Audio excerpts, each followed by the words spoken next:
It was a quiet and still afternoon when I strolled forth in the goodly city of Adena. The confusion and bustle in the streets were terrible. Men were talking, women were screaming, children were choking, pigs were whistling, carts they rattled, bulls they bellowed, cows they lowed, horses they neighed, cats they caterwauled, dogs they danced. Could it then be possible? Danced! Alas, thought I, my dancing days are over. Thus it is ever. What a host of gloomy recollections will ever and anon be awakened in the mind of genius and imaginative contemplation, especially of a genius doomed to the everlasting and eternal and continual, and as one might say, the continued and continuous bitter, harassing, disturbing, and if I may be allowed the expression, the very disturbing influence of the serene and godlike and heavenly and exalting and elevated and purifying effect of what may be rightly termed the most enviable, the most truly enviable, nay, the most benignly beautiful, the most deliciously ethereal, and as it were the most pretty, if I may use so bold an expression, thing, pardon me, gentle reader, in the world. But I am led away by my feelings. In such a mind, I repeat, what a host of recollections are stirred up by a trifle. The dogs danced. I could not. They frisked, I wept, they capered, I sobbed aloud. Touching circumstances which cannot fail to bring to the recollection of the classical reader that exquisite passage in relation to the fitness of things which is to be found in the commencement of the 3rd volume of that admirable and venerable Chinese novel, The Dagoth Slow. In my solitary walk through the city I had 2 humble but faithful companions. Diana, my poodle, sweetest of creatures. She had a quantity of hair over her one eye and a blue ribbon tied fashionably around her neck. Diana was not more than 5 inches in height, but her head was somewhat bigger than her body, and her tail being cut off exceedingly close gave an air of injured innocence to the interesting animal which rendered her a favorite with all. And Pompey, my nigger, sweet Pompey, how shall I ever forget thee? I had taken Pompey's arm. He was 3 feet in height, I like to be particular, and about 70 or perhaps 80 years of age. He had bow legs and was corpulent. His mouth should not be called small, nor his ears short. His teeth, however, were like pearl, and his large, full eyes were deliciously white. Nature had endowed him with no neck, and had placed his ankles, as usual with that race, in the middle of the upper portion of the feet. He was clad with a striking simplicity. His sole garments were a stock of 9 inches in height, and a nearly new drab overcoat which had formerly been in the service of the tall, stately, and illustrious Dr. Moneypenny. It was a good overcoat.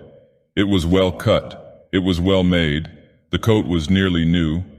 Pompey held it up out of the dirt with both hands. There were 3 persons in our party, and 2 of them have already been the subject of remark. There was a third. That third person was myself. I am the Signora Psyche Zenobia. I am not Suki Snobs.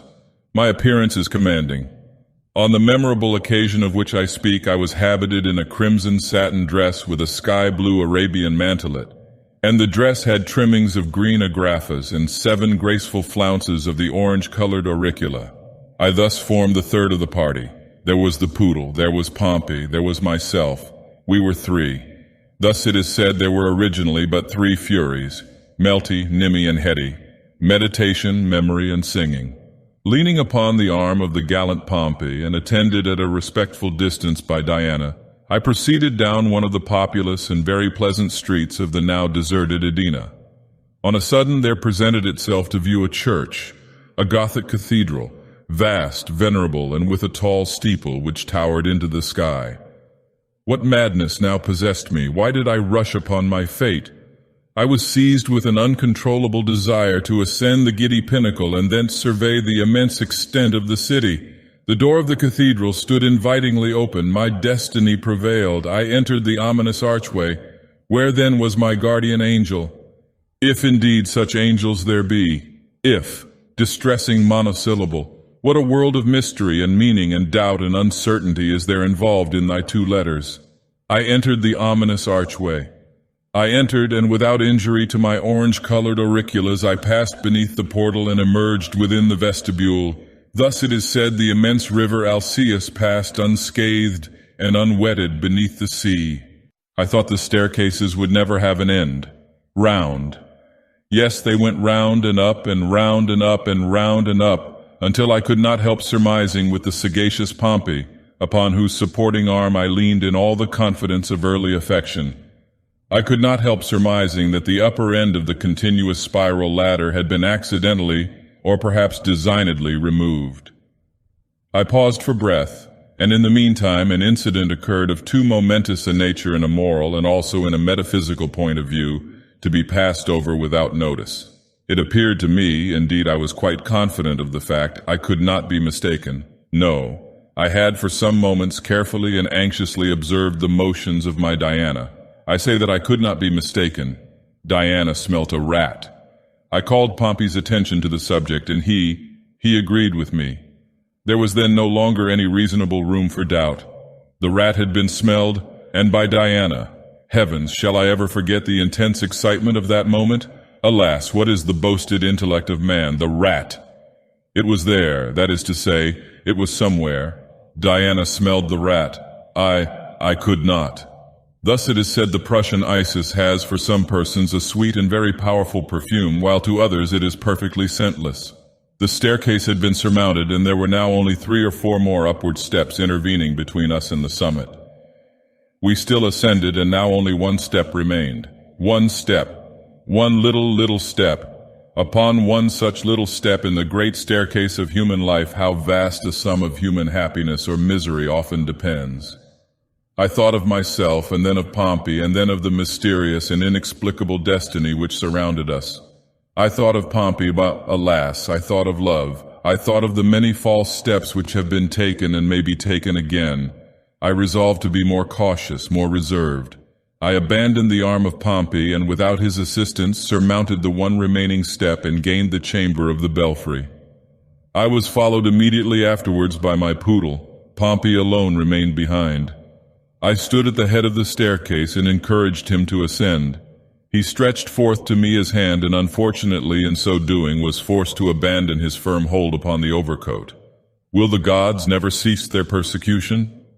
The overcoat it dropped, and with one of his feet Pompey stepped upon the long and trailing skirt of the overcoat.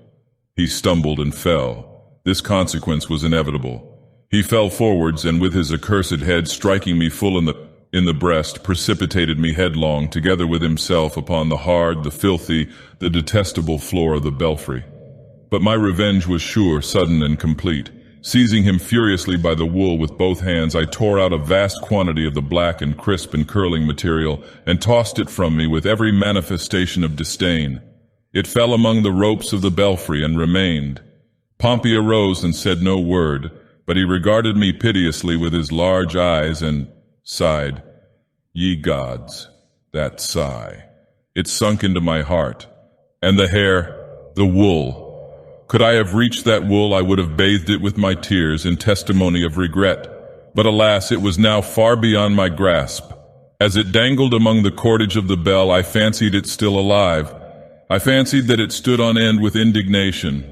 Thus the happy dandy Flos Eris of Java bears, it is said, a beautiful flower which will live when pulled up by the roots.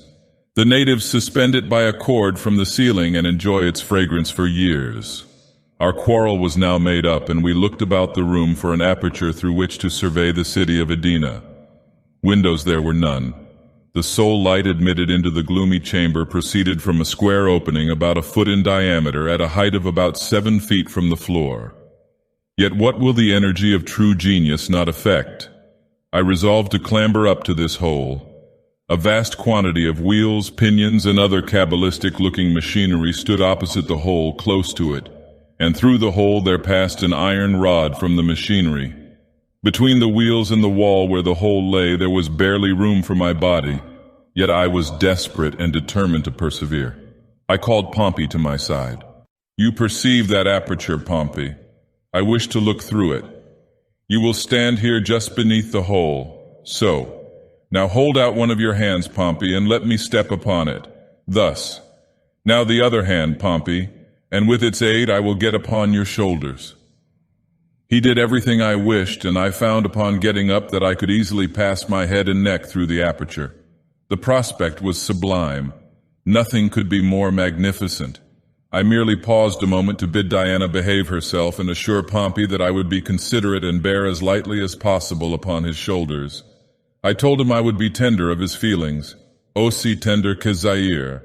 Having done this justice to my faithful friend, I gave myself up with great zest and enthusiasm to the enjoyment of the scene which so obligingly spread itself out before my eyes. Upon this subject, however, I shall forbear to dilate. I will not describe the city of Edinburgh. Everyone has been to Edinburgh, the classic Adena. I will confine myself to the momentous details of my own lamentable adventure. Having in some measure satisfied my curiosity in regard to the extent, situation, and general appearance of the city, I had leisure to survey the church in which I was, and the delicate architecture of the steeple. I observed that the aperture through which I had thrust my head was an opening in the dial plate of a gigantic clock, and must have appeared from the street as a large keyhole, such as we see in the face of French watches. No doubt the true object was to admit the arm of an attendant to adjust, when necessary, the hands of the clock from within. I observed also with surprise the immense size of these hands, the longest of which could not have been less than 10 feet in length, and where broadest 8 or 9 inches in breadth. They were of solid steel apparently, and their edges appeared to be sharp. Having noticed these particulars and some others, I again turned my eyes upon the glorious prospect below, and soon became absorbed in contemplation. From this, after some minutes, I was aroused by the voice of Pompey, who declared he could stand it no longer, and requested that I would be so kind as to come down. This was unreasonable, and I told him so in a speech of some length. He replied, but with an evident misunderstanding of my ideas upon the subject. I accordingly grew angry, and told him in plain words that he was a fool, that he had committed an ignoramus eclenchi, that his notions were mere insomere bovis, and his words little better than an enemy veriborum. With this he appeared satisfied, and I resumed my contemplations. It might have been half an hour after my altercation with Pompey, when, as I was deeply absorbed in the heavenly scenery beneath me, I was startled by something very cold which pressed with a gentle pressure upon the back of my neck.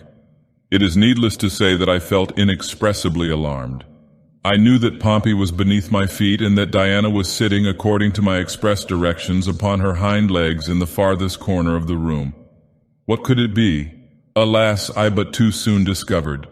Turning my head gently to one side, I perceived to my extreme horror that the huge, glittering, scimitar-like minute hand of the clock had, in the course of its hourly revolution, descended upon my neck. There was, I knew, not a second to be lost. I pulled back at once, but it was too late. There was no chance of forcing my head through the mouth of that terrible trap in which it was so fairly caught, and which grew narrower and narrower with a rapidity too horrible to be conceived.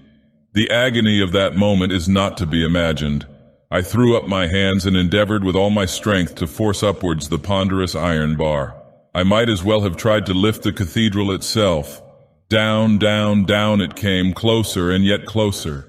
I screamed to Pompey for aid, but he said that I had hurt his feelings by calling him an ignorant old squint-eye. I yelled to Diana, but she only said, "Bow wow wow," and that I had told her on no account to stir from the corner. Thus I had no relief to expect from my associates. Meantime, the ponderous and terrific scythe of time, for I now discovered the literal import of that classical phrase, had not stopped, nor was likely to stop in its career. Down and still down it came. It had already buried its sharp edge a full inch in my flesh, and my sensations grew indistinct and confused.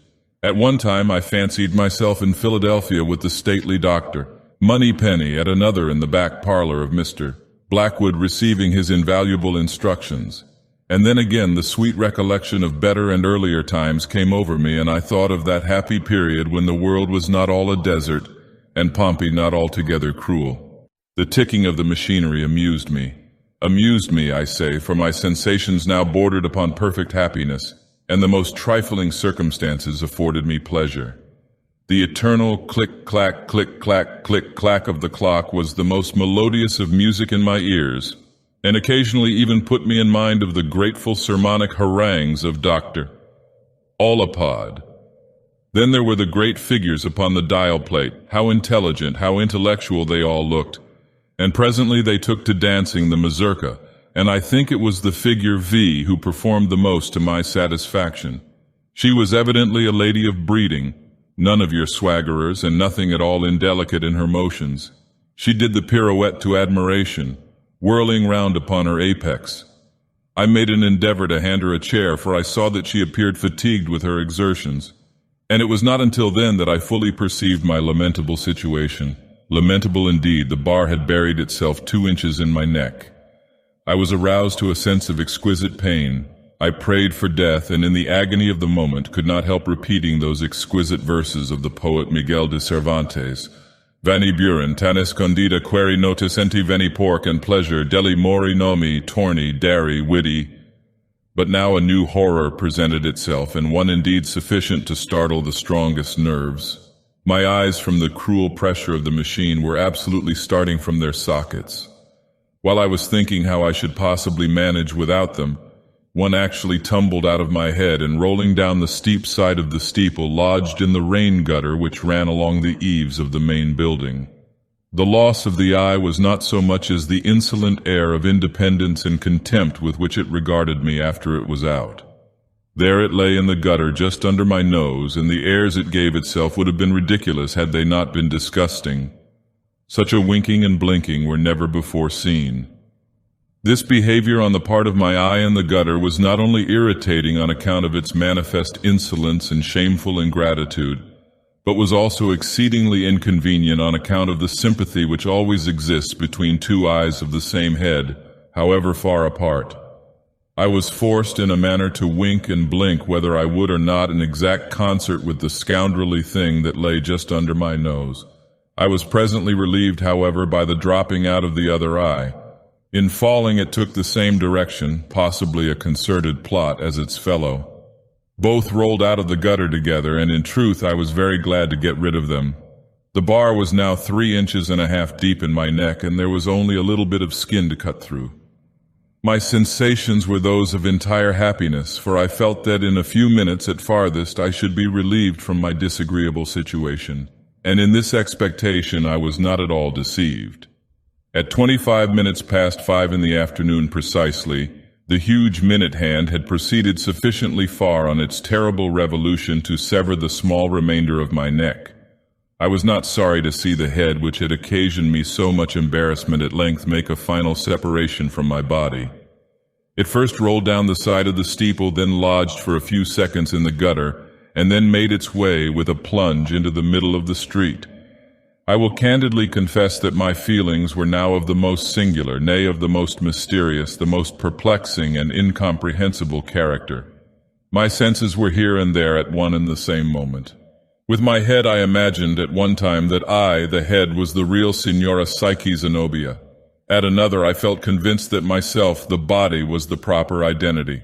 To clear my ideas upon this topic I felt in my pocket for my snuff-box, but upon getting it and endeavoring to apply a pinch of its grateful contents in the ordinary manner, I became immediately aware of my peculiar deficiency and threw the box at once down to my head. It took a pinch with great satisfaction and smiled me an acknowledgment in return. Shortly afterwards it made me a speech which I could hear but indistinctly without my ears. I gathered enough, however, to know that it was astonished at my wishing to remain alive under such circumstances. In the concluding sentences it compared me to the hero in Ariosto, who in the heat of combat, not perceiving that he was dead, continued to fight valiantly, dead as he was. I remember that it used the precise words of the poet, Il pover homi che non sera corti, and have a combat tenti eri morti. There was nothing now to prevent my getting down from my elevation, and I did so. What it was that Pompey saw so very peculiar in my appearance I have never yet been able to find out. The fellow opened his mouth from ear to ear and shut his 2 eyes as if he was endeavoring to crack nuts between the lids. Finally, throwing off his overcoat, he made one spring for the staircase, and I never saw him again. I hurled after the scoundrel those vehement words of Demosthenes, Andrew O'Phlegethon, you really make haste to fly, and then turned to the darling of my heart, to the cur-tailed, the one-eyed, the shaggy-haired Diana. Alas, what horrible vision affronted my eyes! Was that a rat I saw skulking into his hole?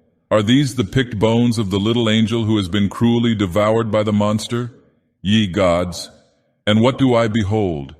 Is that the departed spirit, the shade, the ghost of my beloved puppy, which I perceive sitting with a grace and face so melancholy in the corner? Hearken, for she speaks in heavens, it is in the German of Schiller. Und stubby Duke, so stubby done, Duke she.